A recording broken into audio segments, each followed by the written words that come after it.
I want to do a Dartless bodice from a Natalie Bray pattern.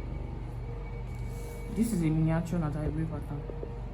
So you see the same thing that is happening on that one that you do here. So the first thing you want to do is to trace out the entire pattern from your slooper.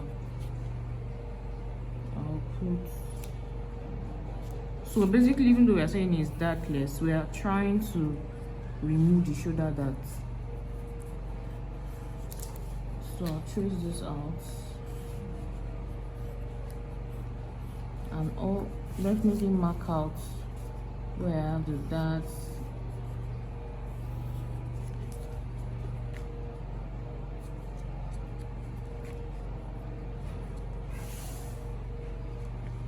So indicate your darts. And I can take it off.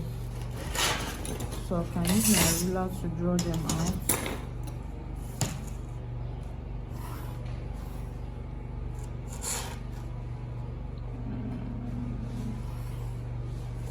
So I still need that slipper.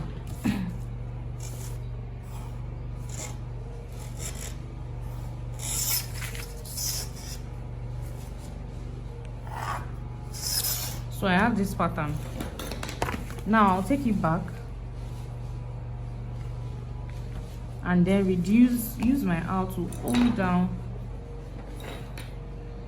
at this is my bust point. Hold down at the bust point. And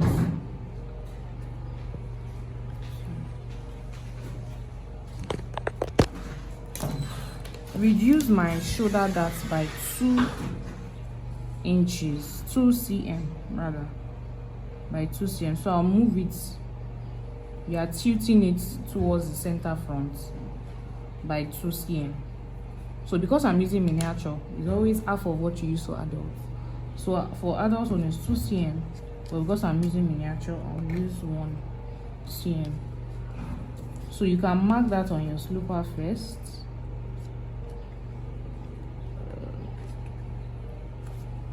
It's just tiny. You clean it back because you can't write on your slooper. For real size pattern, is 2 cm. So I move this place I marked to match the first dart leg, and then this becomes my second dart leg. So I was not supposed to draw that before. So this becomes, do you understand? Let me do it back again. So this is what we traced. And now saying from this first dart leg that is close to the center front, reduce it by 2 cm. So I mark that on my dart. So this 2 cm, reduce it back. I will align it with the first dart leg that I traced, the one on this white paper that I traced. Then obviously this is still my second dart leg, so that means we're ignoring this one, and then I'll just draw it out for me to know. So this 2 is my new dart leg. Then once I've done that, I will now go back. Now you see that compared to what is beneath, I've shifted this pattern. So what I'm just going to do is from this second dart leg, trace. I'm not tracing back everything. From the second dart leg, I'm going to trace it, including the armhole, and stop where this line meets the previous armhole that is existing, and then take it off. So because I don't need this, I can erase it. So I can erase this. It's not like we're really using it, but I'll still draw it so that you see it. So I erase this leg, then I can draw back this one.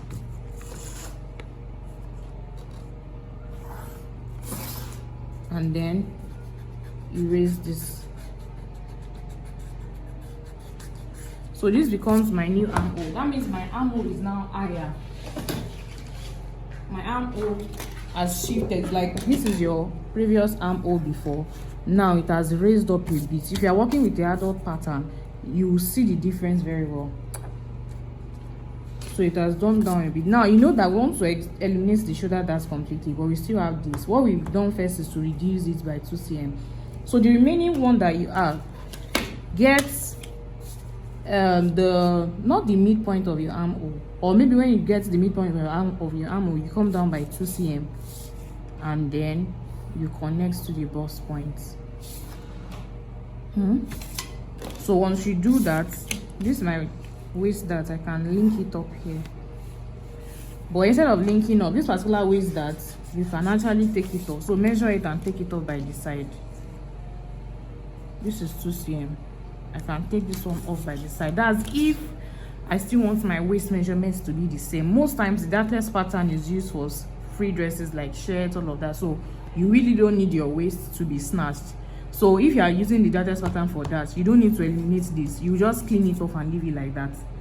So if you clean it off and leave it for the back pattern too, you clean the waist dart and leave it like that. That means that what you have on your waist is not your exact waist. It's still very big. So we will come here, this line that we drew, come and slash this place and close this. What we have done now is that transfer. We have transferred the dart from the shoulder to the armhole. So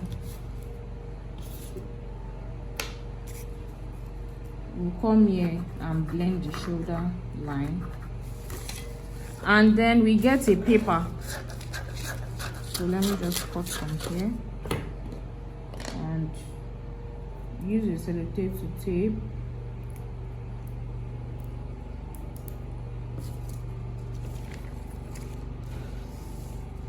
So you put a paper under,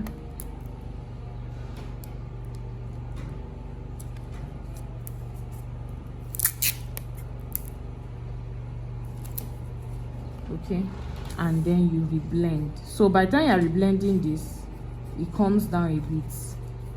Reblend in a way that you'll be able to chop off something from the existing armhole. So you can use your armhole curve or your multi-purpose curve. So the goal of this is that when you do that, let me trim this off.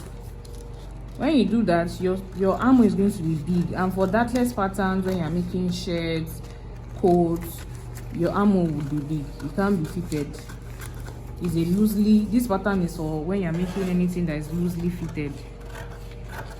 So the armhole is big, the waist is big, you know. So and once you've done this, you have your dartless pattern. Everything is good. Everything my armhole.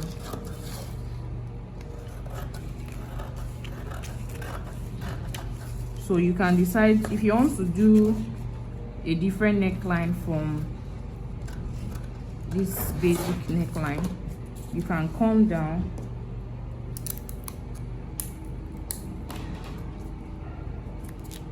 so if you want to do a different neckline, you know that you don't, if you want to, if your neckline is something that is very serious, most times the dartless patterns don't have serious necklines. But if it's something that is very serious, I recommend that before you tighten all this transferring, you do your tightening first. But it's really not necessary, because if you are doing this pattern, you shouldn't also be doing extra a neckline that is extra.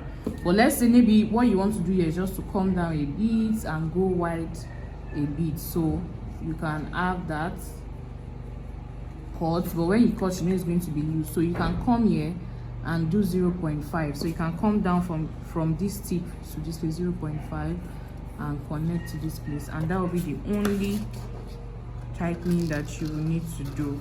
But know fully well that this isn't a tightening strong enough to avoid 100% gaping. So you might still have tiny gaping, which is fine for a loose fitted garment. All right, so this is it. The back doesn't have anything, the back doesn't have a shoulder dart, so what you are just doing is to leave the waist dart, also eliminate it by the side, or you clean it off, and that is it.